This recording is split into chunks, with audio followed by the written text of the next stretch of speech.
Mausok guys. Clean natin ng ano, ang EGR system and turbo. Yan, 2017, I think 2015 Fortuner. So nasa 80 ang tinakbo. 89,000 km. And then I need to clean the EGR system and including the turbo. So kapag piniga mo kasi ito guys, mausok. Tapos mabagal ang pick up. At saka yung fuel consumption nya guys is ano talaga na hindi na normal. So maaksayado na sa gas. So yan ang dapat nating ano i-solve for today guys. So let's start the job order natin ngayon. Sa araw na ito ay EGR cleaning. So dapat Saturday pa ang schedule nito guys, pero ayan, gusto na talagang ipagawa ng may-ari. So yan guys, thank you, and update tayo later if matapos na yung work natin. Okay, thank you. So yan na guys, inangat ko na ang kanyang hood. So makikita natin dito guys yung makina yung part ng makina yan. So napaka nag-leak na yung oil nya. So yan ang tatanggalin natin. Intake manifold, EGR, and yan ang isa sa mga part ng EGR system. Ayan. So lilinisin natin yan lahat dahil ang sasakyan ay napakausok na. Isama na natin yung turbo. Yan part niya yan hanggang dito. Ito yung intercooler niya sa taas. Mga ilang kilometro na lang magpapalit na ng timing belt. Ayan guys.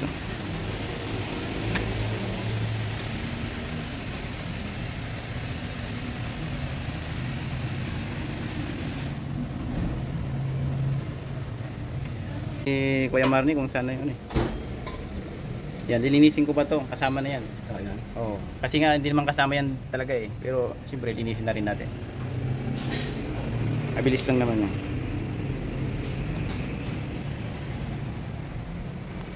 Throttle nya. Ayan yung intake nya, manifold.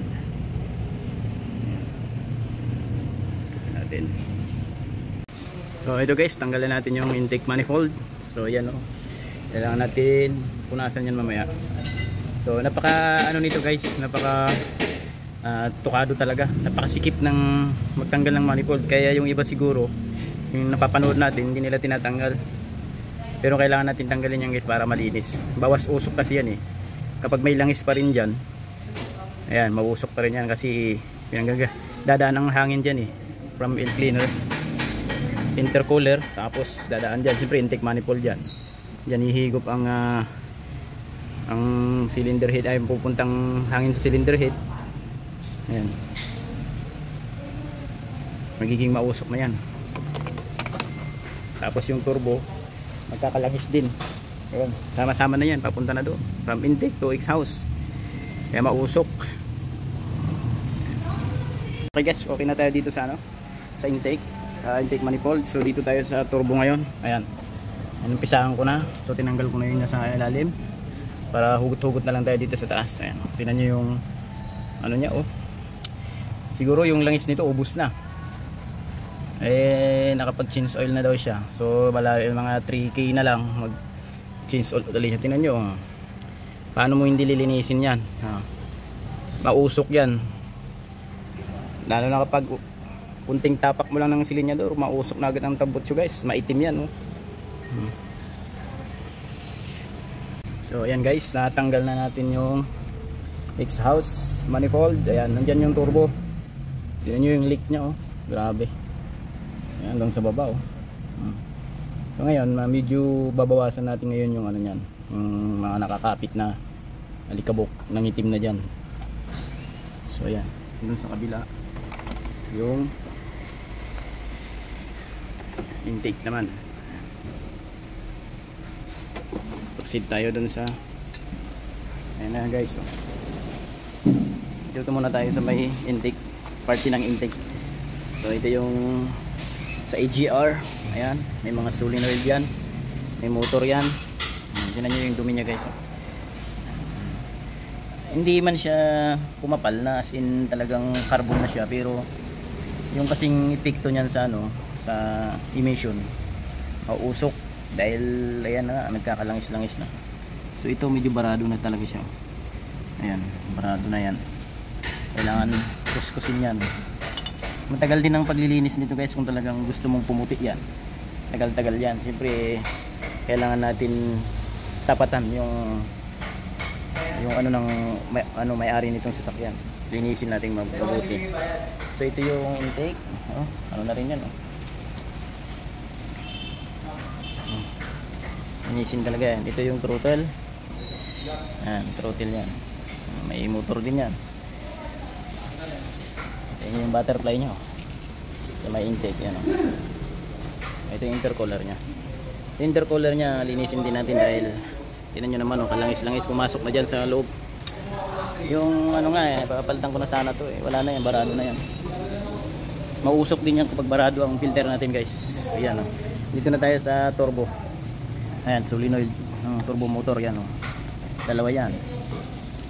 Yan, adjuster solenoid saka yung mismong motor nya. Sa turbo naman tayo. Ito paghihiwalayin ko pa to guys, linisan ko sa loob. Dumi, di ba? Ayan. Ayan sa ano, ito kasi sa papuntang intercooler ito. Ito naman sa exhaust. Dalawang may palig-palig yan, oh. Ayan, oh. Parang eroplano, oh. So yan yung ano, napadumi. Ito, yan, exhaust manifold na yan. Pero ang dumi pa rin. Sa intercooler yan. Dumi. Kita nyo naman guys. Ngayon start na tayo ng linis para matapos na. 3 hours din ang baklasan dito guys. Baklasan pa lang, ah.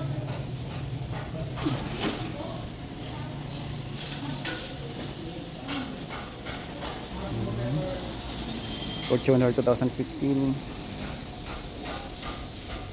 EGR cleaning with turbo guys. Okay. So ayan na nga guys, natapos na tayo sa ating cleaning. So ayan. Ayan, malinis na yan. Ayan. Malinis na yan. With throttle. Ito pala yung EGR yan. Yung EGR motor niya yan. So ito yung throttle. Ayan. Oh, napakadumi niyan kanina. So yan yung turbo niya guys. Malinis na yan. Ayan yung intercooler. Oh.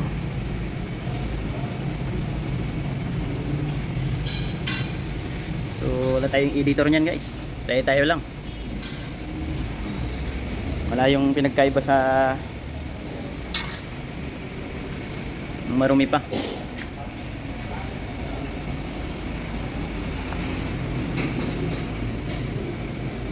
Oh. Okay, yung makina naman ang lilinisin natin.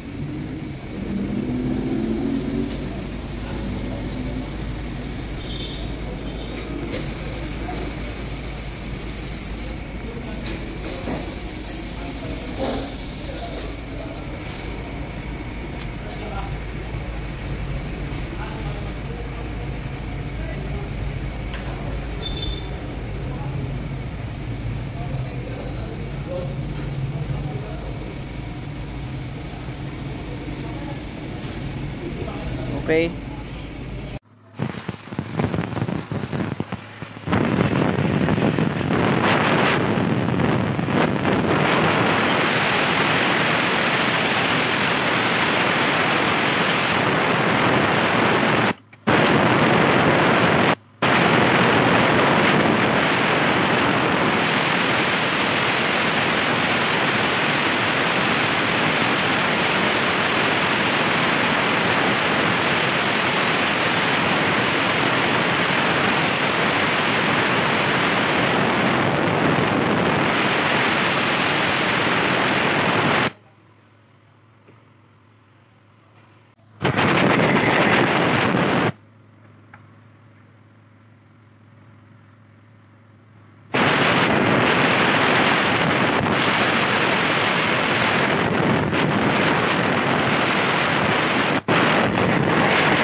Pagahan na natin dito.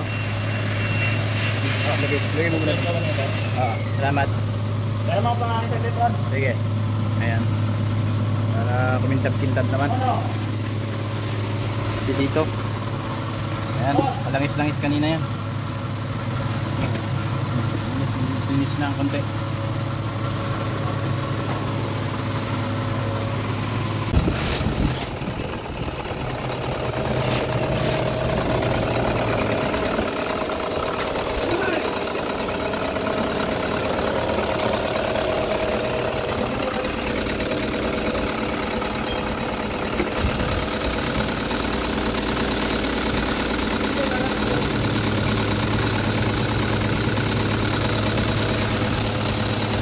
Walang error.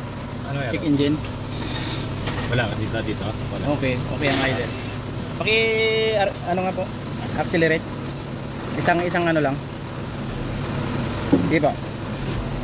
Sige lang. Tingnan nyo po. Yan, sige. Hop. Kailangan titignan ko kung may usok. Kasi ito guys, mausok kanina to eh. Sige po, accelerate. Wala na siyang usok guys.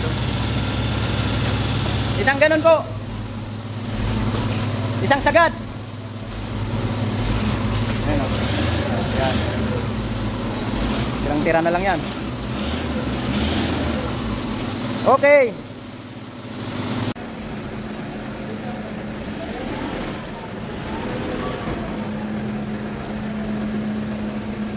Kabig. Yan.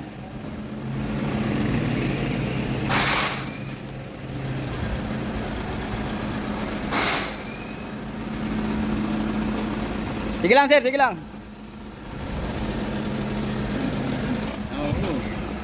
Top overhaul mo. Anong oras na kaya? Mga galit na 9:47.